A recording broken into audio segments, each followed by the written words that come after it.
In this chapter, we'll be talking about the characteristics of the moment-generating functions.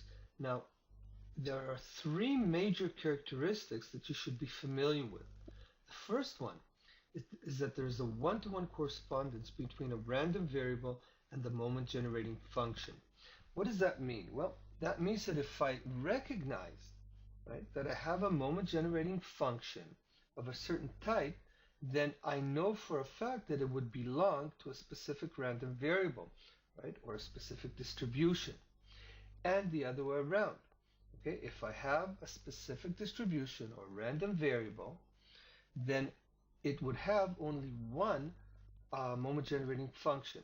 Now, below, I've given you a list of the major distributions, the major random variables, and their moment-generating functions. Let's just take a look at some of them. Here, for example, you can see, right, the random variables, right, from a binomial distribution, a geometric distribution, or a Poisson distribution.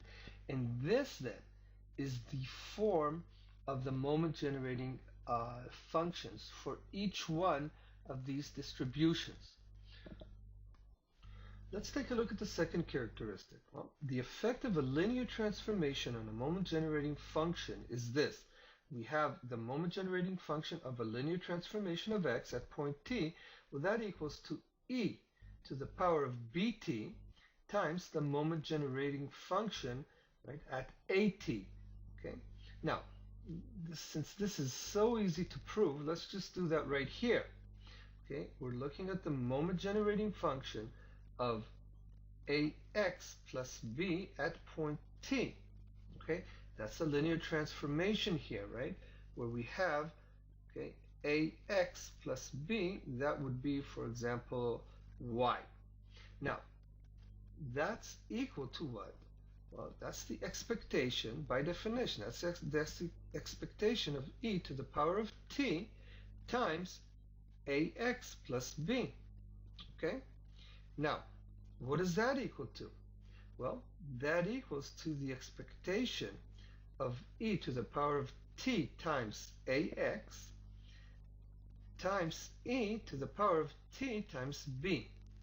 Okay? Now, e to the power of t times b, well, that's a constant. Okay? So we can take that out of the expectation. So there'll be e to the power of t times b times, okay, the expectation of e to the power of t times ax. Now, that, okay, this thing right here, this is the moment-generating function of the random variable x, right, at point at. So this whole expression would be equal to e to the power of tb times the moment-generating function of x at point at. Third characteristic is this. Now, if we have x and y that are independent random variables, then the moment-generating function of the sum of these variables, that would be equal to the multiplication of the moment-generating function of each one of the random variables. Now, again, this is very easy to prove, so let's do that. Okay. Now, the moment-generating function of x plus y at point t